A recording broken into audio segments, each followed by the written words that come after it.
Merci de l'invitation à ce séminaire.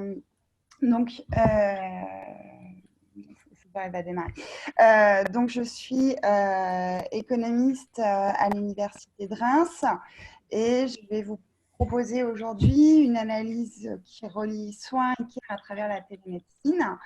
Dans un système de santé que je vais redéfinir. Alors, il faut que je précise quand même que sur une grande partie de ce travail, j'étais avec Amandine Rolly pour le faire et que ça a donné lieu à de nombreuses publications ensemble. Voilà. Et tu as également précisé dans l'introduction du séminaire, Valentin, que je développais une analyse régulationniste et que je définirais ce que c'est. Alors, en fait, la définition sera rapide. C'est juste que quand je parle de régulation, je ne parle pas de réglementation ou de théorie de la réglementation. Je m'inscris dans les travaux de la théorie de la régulation développée par Boyer, etc. Et du coup, je cherche plutôt à faire des liens entre configuration institutionnelle et dynamique du capitalisme ou dynamique de certains éléments, secteurs ou systèmes qui font partie de ce capitalisme et des articulations entre eux, comme ici le système de soins et de care qui constitue le système de santé. Et donc, je vais me focaliser sur la télémédecine et même plus exactement, mais dans une deuxième partie, sur la télésurveillance, qui est un acte particulier de télémédecine. Alors, la télémédecine, on l'a évoqué, mais revenons sur la définition, c'est une production de soins à distance au moyen de technologies de l'information et de la communication. C'est une technologie, alors on voit le séminaire de l'AMIR, de nombreux travaux autour, et en fait, il y a de fortes attentes autour de cette forme de soins, notamment dans la perspective de répondre aux inégalités territoriales de santé, alors aussi bien au niveau international qu'au niveau national par rapport aux problématiques de déserts médicaux. L'objectif est également d'améliorer la qualité des prises en charge en termes de qualité de soins, en termes de délai d'attente, etc. Le tout dans un contexte particulier où les besoins de prise en charge sont accrus en raison du vieillissement, des problématiques de développement de maladies chroniques, etc. Et dans un contexte également où on a la recherche d'une maîtrise des dépenses publiques qui est particulièrement marquée. La télémédecine se glisse dans ce segment, puisque le syndicat des industriels numériques, Syntec Numérique, annonçait des économies potentielles de 2,6 milliards d'euros par an à horizon 2020, grâce au développement de la télémédecine qui est soutenue en France depuis les années 2009-2010. L'idée, si je reprends cette problématisation sur la télémédecine, c'est que la télémédecine permettrait de faire mieux, de faire plus, pour moins cher. Alors, je vais essayer d'examiner les conditions en développant mon analyse. Si c'est donc une technologie qui permettrait, je suis le raisonnement industriel, de réduire le coût de production des soins. Ça m'amène à poser et discuter dans la suite de cette communication l'hypothèse d'une substitution du travail, d'un travail, par du capital. Alors, je vais discuter cette hypothèse et en dégager des implications en 3 temps. Le premier temps, ça sera de présenter en fait ma caractérisation du système de santé en reliant soins et care, qui est un petit peu particulière.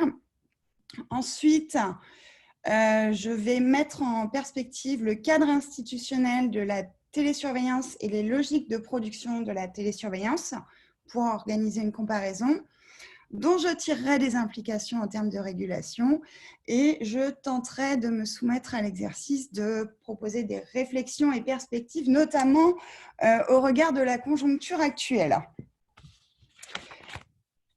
Alors, je vais donc commencer par caractériser le système de santé en reliant le soin et le care et en fait par inscrire le système de santé comme un élément de la protection sociale, ce qui me permet de définir aussi la protection sociale. Alors, la protection sociale, le plus souvent, elle est appréhendée en termes de risques sociaux. On parle de risques santé, risques vieillesse, etc. Et cette approche par le risque conduit à une prégnance de l'approche monétaire de la protection sociale. La protection sociale est vraiment appréhendée en termes de flux monétaires et on oublie les flux qui ne sont pas monétaires.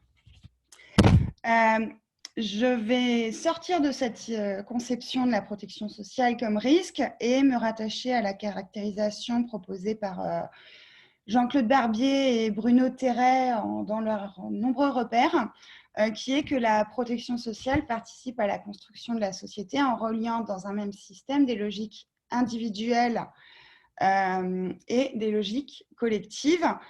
Notamment, la protection sociale vient réguler les effets anomiques liés à la division du travail et à la différenciation gouvernant-gouverné. Cette définition, elle permet d'appréhender la protection sociale dans une logique de système où il va y avoir une certaine unité, une certaine cohérence, mais aussi entre les éléments des compromis, des relations hiérarchiques et de domination. Le système de protection sociale, en fait, va représenter des médiations institutionnelles entre les ordres économiques qui renvoient au monde de l'entreprise et où l'objectif est la réalisation de profits, entre l'ordre politique et entre l'ordre domestique. Ces médiations institutionnelles se réalisent principalement par des relations monétaires, par du droit, mais finalement, pas seulement. Alors, la santé relève de ces systèmes de protection sociale et on va retrouver cette structure élémentaire du système qui s'apparaît, on va la retrouver également dans le domaine de la santé, qui va donc articuler, que l'on peut caractériser en articulant du politique, de l'économique et du domestique. Je continue maintenant que j'ai inscrit la santé dans la protection sociale en essayant d'apporter quelques éléments de définition de la santé. Alors, la santé, si on se base sur la définition de l'OMS qui est bien connue de tous, c'est un état complet de bien-être physique, mental, social, et ça ne consiste pas juste en une absence de maladie ou d'infirmité. L'enseignement que je retiens, c'est que la santé n'est pas juste une absence de maladie à soigner. C'est plus complexe et je vais m'inscrire en fait dans les approches plus holistes de la santé où on va considérer que la santé n'est pas juste un élément biologique, mais qu'elle renvoie à la capacité d'un individu à atteindre ses buts de vie, que ces buts soient de travailler, étudier, etc. Mais cette capacité, elle repose donc sur une capacité biologique de non-maladie et sur la capacité à réaliser des actes de la vie quotidienne, comme se mouvoir, prendre soin de soi, sans douleur et sans anxiété, et à s'insérer dans la société. De ce fait, je vais considérer qu'en cas de défaillance de santé, on a deux possibilités qui renvoient premièrement à un traitement de l'état de santé et donc à du soin. Deuxièmement, à un besoin d'accompagnement en gestes de la vie quotidienne et à l'insertion de la société, que je vais appeler ici le care, et je vais séparer le soin d'un côté et le care de l'autre. Les deux relevant de la santé et donc du système de santé. Alors, si je continue à me baser sur les définitions de l'OMS, un système de santé, c'est l'ensemble des organisations, des institutions et des ressources et des personnes dont l'objectif principal est d'améliorer la santé. Alors, l'OMS a une vision très extensive du système de santé, incluant des guérisseurs traditionnels, voire des marabouts, mais incluant un système de soins avec des médecins, des hôpitaux, de la recherche médicale et un système de care plutôt mal défini et plutôt invisible. Alors, plutôt invisible, en fait, parce que le care est vraiment mis en invisibilité par la façon dont les systèmes de santé ont été institués, ou en tout cas se sont construits. La couverture assurantielle en France, comme dans la plupart des pays, est rattachée aux soins. Quand on parle d'assurance maladie, on parle de l'assurance qui couvre les soins. Les flux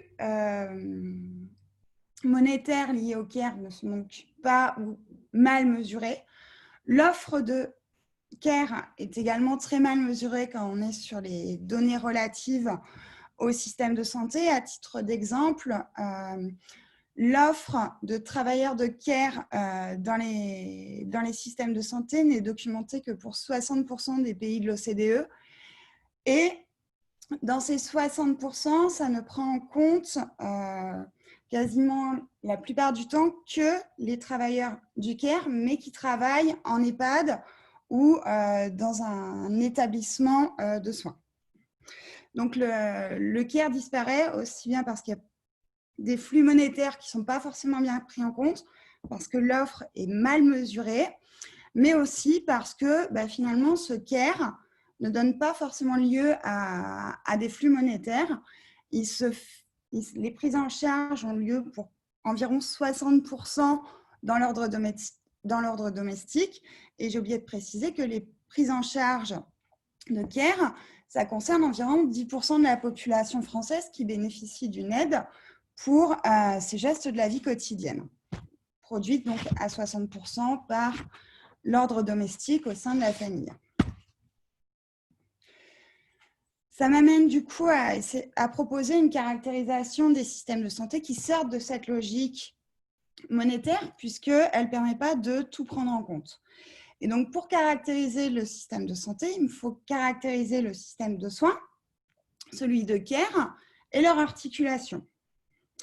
Ensuite, dans le système de santé, les configurations d'articulation entre les ordres politiques, économiques et domestiques, mais aussi pour chacun des éléments ou des sous-systèmes de santé que sont le système de soins et le système de care. Donc, chercher à mettre en évidence les compromis associés. Pardon. Cette caractérisation, elle m'amène à soulever un ensemble de questions auxquelles je vais essayer de répondre sur la partie suivante. Notamment, comment est-ce que la télémédecine s'intègre dans le système de santé tel que je viens de le caractériser? Est-ce qu'elle peut se limiter aux soins tels que prévus par la définition de la télémédecine, qui est une forme de production de soins à distance? Sinon, quelles sont les articulations entre care et soins qui sont sous-tendues? Et comment ces articulations viennent modifier les régulations ou les compromis du système de santé liés en termes de rapport de production, donc de division du travail notamment, et en termes de rapport de protection sociale. Alors, j'en arrive à une analyse un peu plus précise qui porte cette fois-ci sur la télésurveillance. Alors, pourquoi la télésurveillance? Alors, la télésurveillance, déjà, c'est une petite partie de la télémédecine, mais cette petite partie, c'est celle où les économies attendues, ce qui représenterait les gains en travail, sont les plus importantes. Et la télésurveillance, elle a une autre particularité qui est qu'elle relie l'espace principal du soin, à savoir l'hôpital, avec l'espace principal du care, à savoir le domicile. Et donc, elle a une heuristique particulière.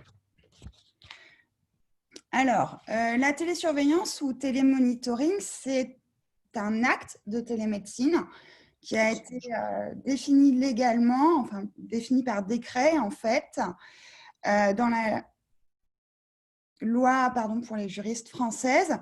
Et donc, ça a pour objet de permettre à un professionnel médical d'interpréter à distance les données nécessaires au suivi médical d'un patient et, le cas échéant, de prendre des décisions relatives à la prise en charge de ce patient. Donc, on est bien dans le domaine du soin et de la maladie. L'enregistrement et la transmission des données peuvent être automatisés ou bien réalisé par le patient lui-même ou par un professionnel de santé. Alors, je précise qu'un professionnel de santé est quelqu'un qui relève d'une profession médicale ou de la pharmacie et médecine physique, et qu'on trouve également dans les professionnels de santé des auxiliaires médicaux comme les infirmiers, kinés, comme les aides-soignantes, les auxiliaires puériculture et les ambulanciers. Mais dans ces professionnels de santé, on ne retrouve absolument pas les professionnels caractéristiques du CARE, que sont les aides à domicile et autres auxiliaires de vie. Donc, on est bien sur un acte médical défini sous l'angle du soin du point de vue légal, et c'est organisé principalement par un professionnel, pour un professionnel médical, avec une intervention possible du patient ou d'un professionnel de santé. Ça, c'est la caractérisation institutionnelle que je vais donc confronter aux logiques de production que je vais caractériser avec deux approches de l'économie des services. La première approche, c'est celle des services architecturaux qui a été développée par Djellal et Galouge, qui vise à caractériser l'innovation dans les services, et ce qui renvoie à l'innovation organisationnelle, comme l'évoquait Étienne Mainville, l'innovation et ses implications en termes de productivité.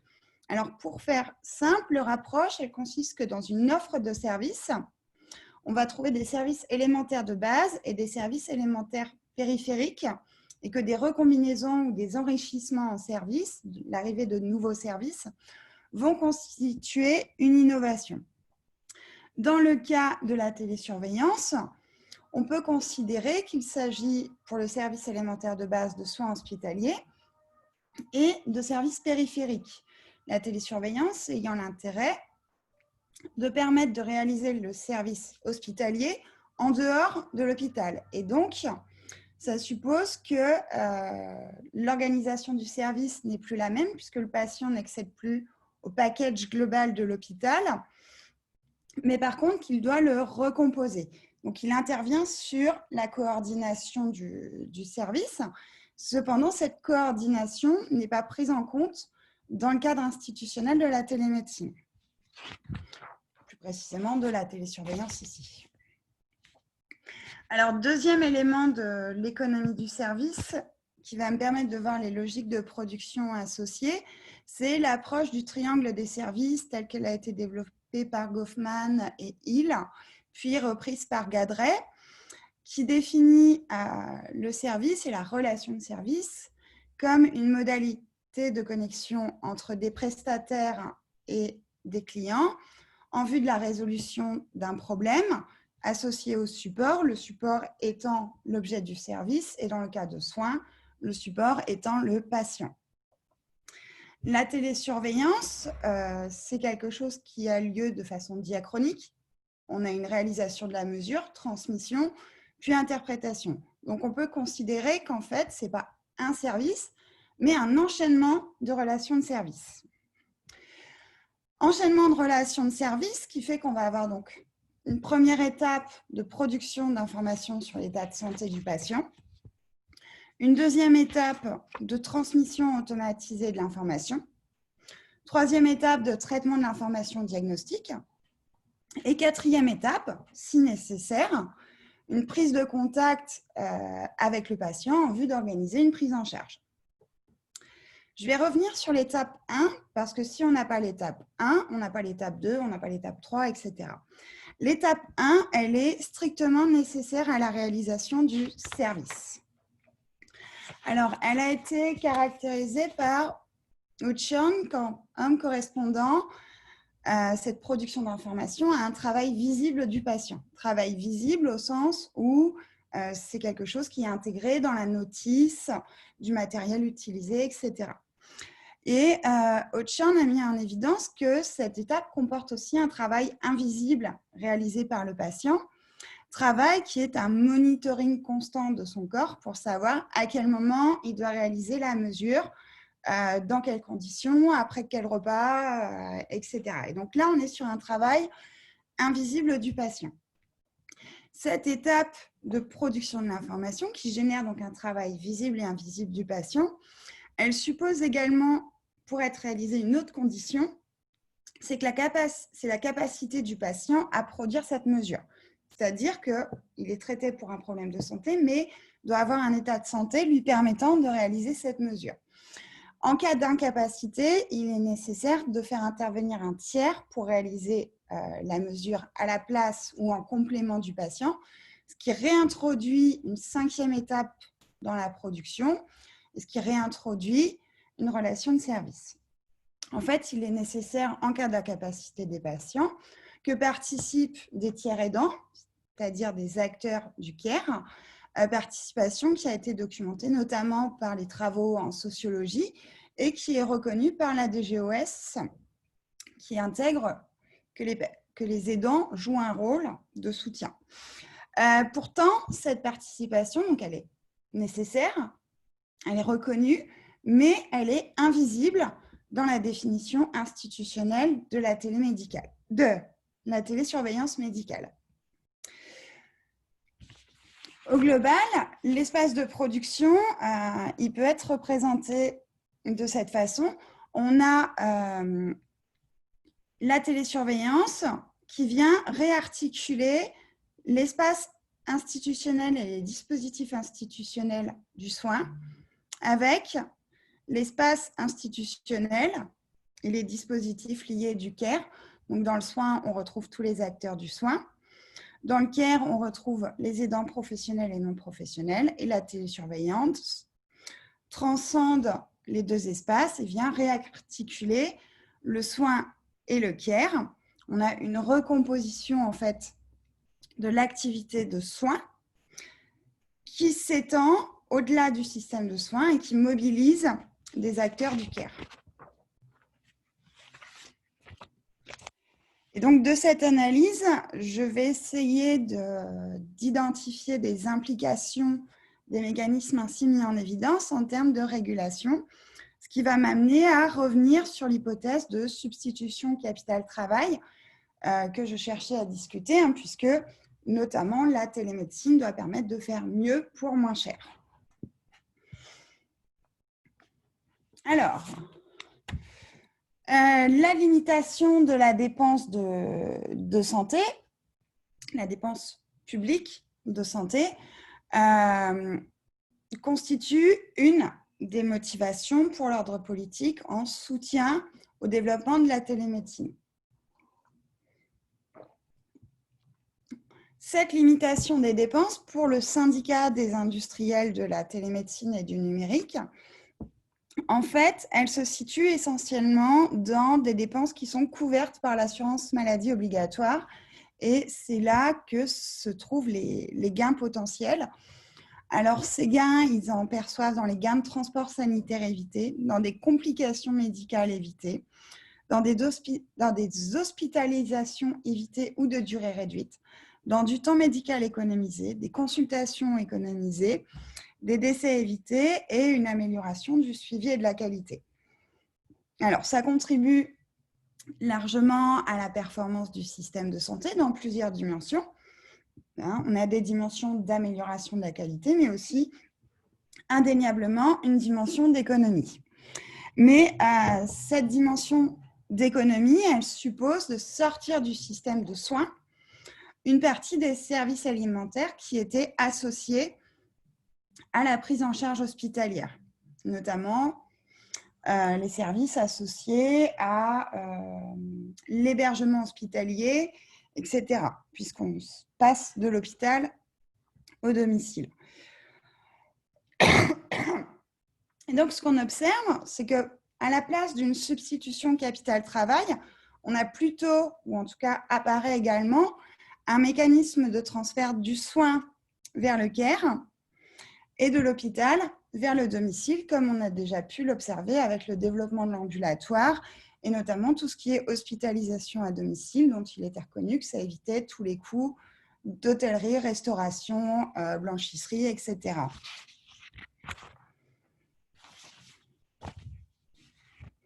Donc, ça transfère des soins vers le care. Pourtant, les solidarités instituées pour les prises en charge ne sont pas les mêmes, même si les deux éléments relèvent dans ma conception du système de santé. Qu'il s'agisse du soin ou du care, on a bien un transfert monétaire organisé par l'ordre politique vers l'ordre domestique en vue qu'il achète des services, alors de soins ou des services de care, dans l'ordre économique. Dans le cas des soins, c'est le remboursement des soins. Dans le cas du care, je focalise ici ma présentation du dispositif sur l'APA à domicile, sachant qu'on n'est pas si éloigné pour les dispositifs concernant les personnes plus jeunes que celles de l'APA. La différence entre les deux, c'est que l'accès les solidarités liées au système de soins, l'accès aux prestations est possible sans condition d'âge ou de revenu. Et la traduction du besoin, en fait, est validée par le fait de consulter un médecin. Hein, à partir du moment où on consulte un médecin, alors éventuellement respectant un parcours de santé, le fait de consulter enclenche la procédure de remboursement. Dans le cas du care, l'accès au transfert monétaire est plus complexe puisque déjà, il y a des critères d'âge. Selon l'âge, on va rentrer dans tel ou tel dispositif possible. Ensuite, on va avoir une évaluation des besoins avant le transfert. L'évaluation des besoins étant réalisée par un tiers qui est également le financeur. Et l'évaluation des besoins, dans le cas de l'APA, va exclure des personnes qu'on caractérise de GIR 5 qui ont besoin d'une aide ponctuelle pour la toilette, la préparation des repas et le ménage, c'est-à-dire d'une aide pour des gestes de la vie quotidienne qui renvoient à ce que j'ai caractérisé comme un problème de santé nécessitant une réponse de type care. Concernant les démarches et les difficultés d'accès à ces solidarités, alors même si on a des transferts monétaires, il existe des renoncements aux soins pour environ 23% des assurés de l'assurance maladie obligatoire, principalement pour raisons financières, mais aussi pour des raisons de délai d'accès aux soins. Donc, en ce sens, la télémédecine permettrait de limiter le renoncement aux soins. Concernant le care, dans ce qui concerne l'APA, les démarches administratives d'évaluation d'âge de dossier au préalable génèrent un non-recours qui est estimé entre 20 et 28% des personnes âgées éligibles. Ensuite, dans les deux configurations, on a un reste à charge. Au global, l'assurance maladie prend en charge environ 80% de la consommation de soins et de biens médicaux, les prises en charge étant plus généreuses pour les soins plutôt chroniques. Dans le cas de l'allocation pour l'autonomie, le reste à charge ne dépend pas cette fois-ci du besoin de type de soins, mais du revenu de la personne, puisqu'on a des tickets modérateurs qui peuvent atteindre jusque 90%. Autre élément de comparaison entre ces deux systèmes de solidarité institués, c'est qu'on a une saturation des plans d'aide, c'est-à-dire que les transferts monétaires sont insuffisants dans 30% des cas. Je précise que 30% des cas, donc ça concerne les personnes les plus dépendantes et que c'est un chiffre qui date d'après les revalorisations de 2015-2016. Voilà, donc on voit sur cette comparaison que les solidarités instituées sont quand même moindres pour le care que pour les soins. Toutefois, la réponse à un problème de santé n'est pas juste une réponse à une simple demande. On ne va pas chez le médecin comme on va s'acheter une télé. C'est une réponse à un besoin qui est une capacité de base. Alors, qu'est-ce qu'on fait si on a une saturation des plans d'aide, si on n'a plus personne, si les transferts monétaires institués ne permettent pas de répondre aux besoins? Deux possibilités, soit l'ordre domestique achète avec ses revenus des services complémentaires auprès de l'ordre économique, soit il autoproduit les services. En 2015, je le disais, environ 10% de la population française reçoit une aide, c'est plus important chez les personnes plus âgées, aide qui est autoproduite dans 63% des cas, et strictement autoproduite. Elle est achetée auprès d'organismes d'entreprises de services à la personne dans l'ordre économique dans 14% des cas. Et dans 23% des cas, on a une combinaison.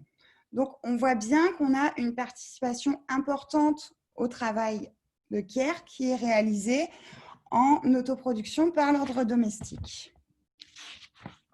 Alors, comment on l'interprète, ça? Quelles en sont les implications pour le système de santé de ce renforcement du care? En fait, la télémédecine, mais à partir de l'étude de la télésurveillance, donc j'aurais dû écrire la télésurveillance, contribue à renforcer un mécanisme de délégation de tâches croissante du soin vers le care qui s'est amorcé avec le développement de l'ambulatoire, transfert donc du soin vers le care et vers les familles au sein de l'ordre domestique. Et c'est ce transfert qui contribue à la maîtrise des coûts et à la maîtrise des coûts publics. Transfert qui contribue également à la performance du système de santé, au moins dans sa dimension d'efficience.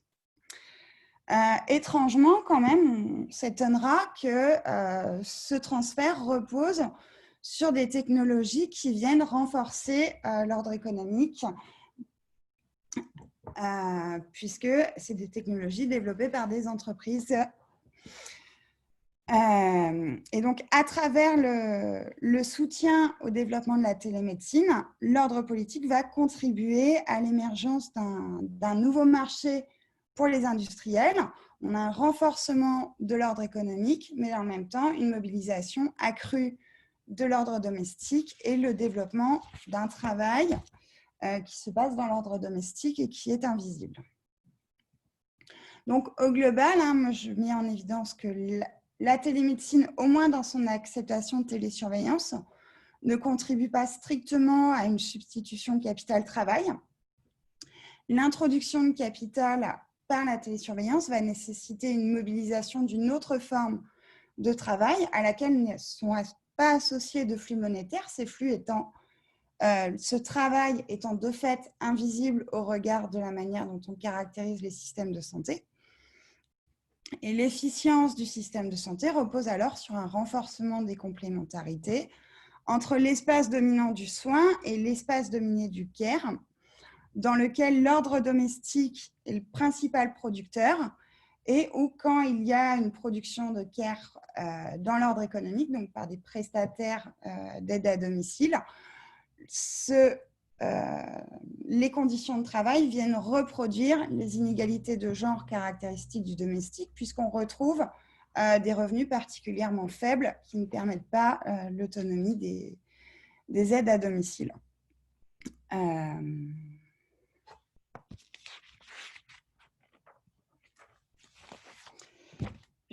J'en arrive à la partie la plus, comment dire, le gros défi de cette intervention auquel m'a soumis Valentin, et je le regarde pour savoir si au niveau du temps. Et tu peux encore prendre quelques minutes si tu souhaites terminer ton intervention, Florence. Ok, parce que je peux faire rapide ou pas rapide, donc je fais au milieu. Disons que tu es à 33 minutes depuis le début de ton intervention. Si tu peux faire ça en 2-3 minutes, ce serait parfait. Ouais, c'est bien, c'est parfait. Merci. Il n'y a pas de souci. Alors, le défi de soumettre cette analyse, alors d'essayer de voir quelle perspective de recherche ça peut ouvrir pour le séminaire de l'AMIR et comment l'actualité récente vient réinterroger cet usage technologique.